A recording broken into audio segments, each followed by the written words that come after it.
번째, 십자가에 붙은 죄패입니다. 어제 본문에서 로마 총독 빌라도는 유대인의 압력에 못 이겨 궁극적으로는 자신의 권력을 유지하기 위해서 예수님을 유대인들에게 넘겨주고 맙니다. 이제 예수님을 처단할 권리를 가진 대제사장들과 많은 유대인들의 무리는 예수님이 십자가를 지고 골고다 언덕에 오르게 합니다.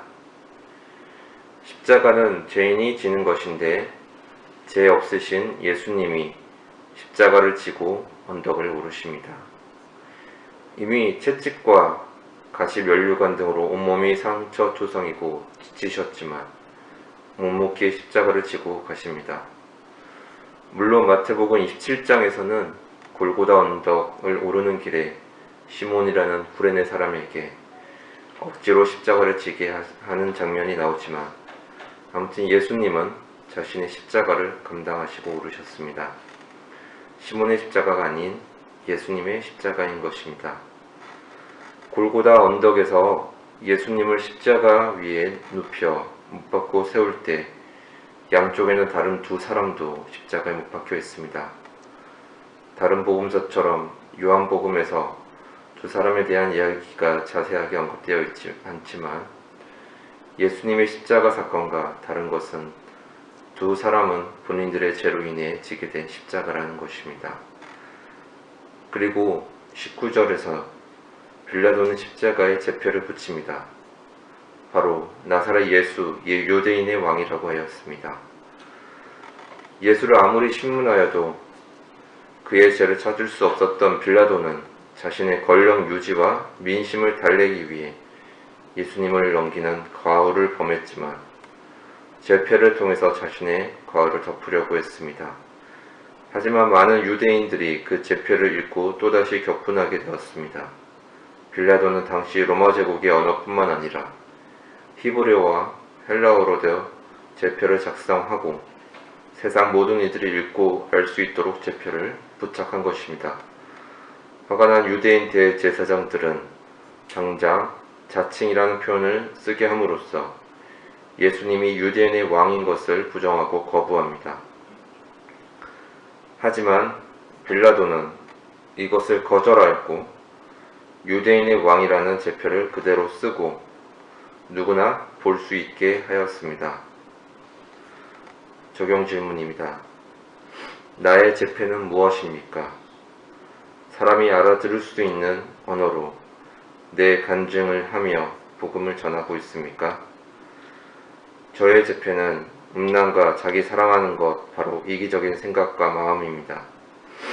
저는 청소년 시절부터 이성에 대한 관심이 많았고 중학교 때 처음으로 음란물을 통해 이성에 대해 눈을 뜨게 되었습니다. 그 이후로도 음란한 생각과 마음으로 음란물을 보는 경우가 있었습니다. 이런 일로 교회 신앙생활을 계속했지만 죄책감이 들 때마다 회개하고 다시 범죄하는 악순환이 계속되었습니다. 누군가에게는 이런 저의 악함을 드러내는 것도 부끄럽고 이야기하는 것이 민망했습니다. 하지만 예수님이 말씀하신 것처럼 음욕을 품지 말라는 말씀은 저에게 부담스러운 구절이었습니다. 그런 부분이 쉽지 않았기 때문입니다. 그래서 저는 더 외식된 자처럼 순결한 자처럼 말하고 음란 사건으로 문제를 일으킨 자들을 더 비난하곤 했습니다.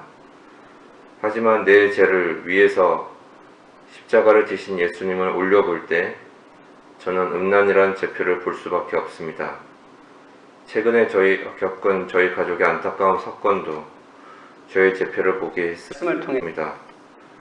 단순히 우연히 안타깝게 일어난 사건이 아니라 나의 음란한 죄악들이 삶 가운데 더해져서 젊은 시절에 자녀를 임신하는 자연스럽고 아름다운 과정을 회피하고 외면하다 시간을 놓쳐서 나이가 너무 많은 상황에서 노력하다 보니 실패와 고난을 경험하게 된 것 같습니다. 이 모든 것이 음란 같은 쾌락을 쫓아가는 저의 이기적인 자기사랑 때문입니다. 그럼에도 성경의 복음은 예수님이 자기 십자가를 지시고 가신다고 말씀하십니다. 저의 죄가 분홍같이 붉을지라도 눈같이 희게 하신다는 말씀을 계속해서 하십니다. 저의 죄표를 말하는 게 아직은 부끄럽고 민망하고 무너지는 경험이지만 나조차도 용서하시고 사랑하시는 주님의 복음을 전할 수 있는 재료가 되길 소망합니다. 두 번째, 제비 뽑는 군인들입니다.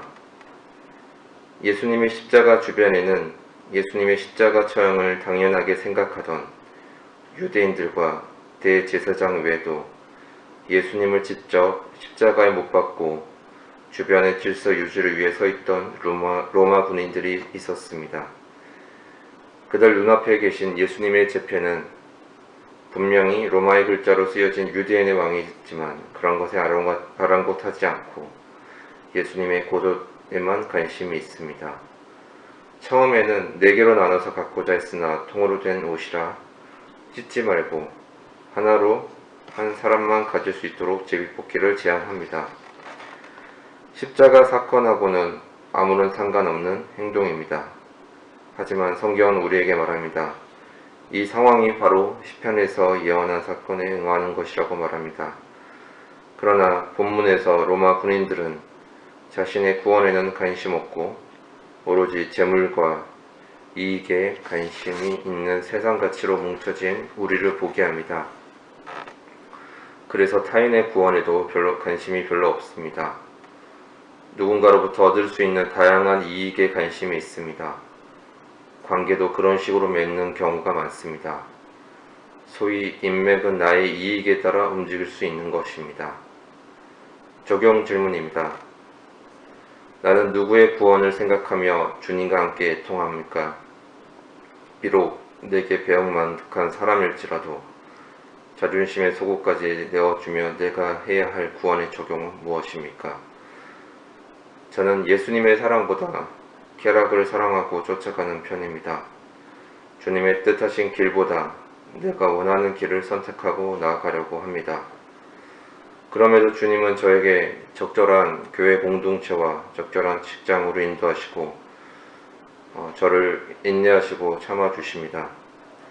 최근에 겪은 사건마저 하나님의 위로하심과 우리 가정을 새롭게 하고자 하시는 은혜를 보았습니다. 그럼에도 저는 여전히 내 주변에 특히 직장에 믿지 않는 친구들의 영혼을 위한 구원을 애통해하지 않고 여전히 바라봅니다. 단순히 업무상 불편하지 않은 관계가 되기 위해서만 노력합니다. 그럼에도 나에게 실망을 주거나 어려움을 줄 때마다 억울한 마음이나 화가 날 때도 있습니다. 예수님은 로마 군인들의 무지함과 어리석음을 아시지만 그들의 구원을 위해서 하나님의 사랑을 확증하기 위해 십자가에서 죽으셨습니다. 단순하게 내 육체적 안락함과 정신적인 기쁨을 위해서 직장 동료들을 대하지 않고 예수님을 믿지 않거나 신앙에서 멀어지는 동료들의 구원을 위해서 애통하는 마음을 가지기 원합니다. 인내뿐만 아니라 주님의 복음을 다시 한번 전하면서 그 영혼의 구원을 위해 기도하겠습니다. 세 번째, 예수님의 곁에 선 사람들입니다. 골고다 언덕은 수많은 사람들이 십자가 처형을 보기 위해 몰려들었습니다. 대부분은 예수님의 십자가 처형을 당연하게 생각하며 비아냥거리고 있었지만 예수님의 십자가 죽음을 애통해하며 곁에 있는 자들도 있었습니다. 그 중에 예수님의 어머니도 계셨습니다. 마태복음에서 예수님이 성령으로 잉태되는 가정에서 보는 것처럼 예수님의 어머니 마리아는 예수님이 언젠가는 백성을 죄에서 구원할 자이심을 알았습니다. 물론 그 누구도 최고의 형벌인 십자가를 지심으로 백성을 구원하신다는 것을 생각지는 못했습니다. 그리고 함께 곁에 있던 자들은 막달라 마리아처럼 누구도 관심을 기울이지 않는 연약한 자들도 있지만 이들은 목숨을 걸고 예수님 곁에서 그의 죽음을 애도합니다.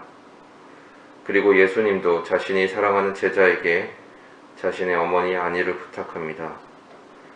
예수님은 인간의 몸으로 이 땅에 오셨기 때문에 분명히 어머니가 아들을 이름으로 겪을 고통을 아셨습니다. 그래서 사랑하는 제자에게 부탁한 것입니다. 그리고 그 제자도 그 사건 이후로 예수님의 어머니로 자신의 어머니처럼 여기고 섬깁니다. 앞에 나온 십자가 체형을 외치던 유대인들과 십자가에 못 박고 예수님의 옷을 나눠 가질 생각했던 로마 군인들과 다르게 제자들과 여인들은 예수님의 죽으심을 슬퍼하고 예수님의 마지막 유언을 실천하는 믿음을 보았습니다. 적용 질문입니다. 나는 무엇 때문에 예수님을 따르고 있습니까? 목숨을 빼앗길지라도 끝까지 예수님 곁을 지키는 제자, 예수님이 사랑하시는 제자입니까? 예전에 베드로가 닭이 3번 울기 전에 예수님을 부인한다는 성경 말씀은 저 자신을 보는 것 같아 마음이 힘든 적이 있었습니다. 지금도 저는 저의 죄표로 인해 예수님을 부인하고 도망치는 듯한 마음이 있습니다. 누구보다도 따르겠다고 후원장담하던 베드로처럼 저도 마음속으로 그리고 대형교회의 부패한 시스템을 비난하면서 저는 순결한 주의 신부가 되겠다고 단언했지만 제가 100% 죄인인 것을 깨닫고 모든 단언에 대한 나의 확신을 내려놓고 겸손하게 주님을 따라야 했습니다.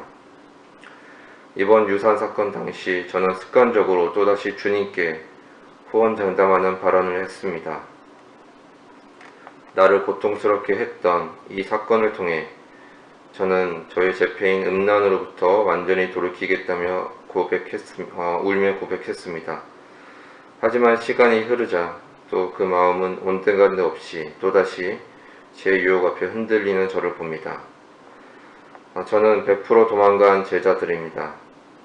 큐티를 통해 저희 악함과 연약함을 깨닫고 성령님의 도우심으로 적용해 나아가기를 소망합니다. 기도하시겠습니다. 사랑이 많으신 하나님 아버지, 다 같이 함께 기도하겠습니다. 사랑이 많으신 하나님 아버지, 이 시간 주님의 그 십자가 앞에 많은 공산들을 바라봅니다.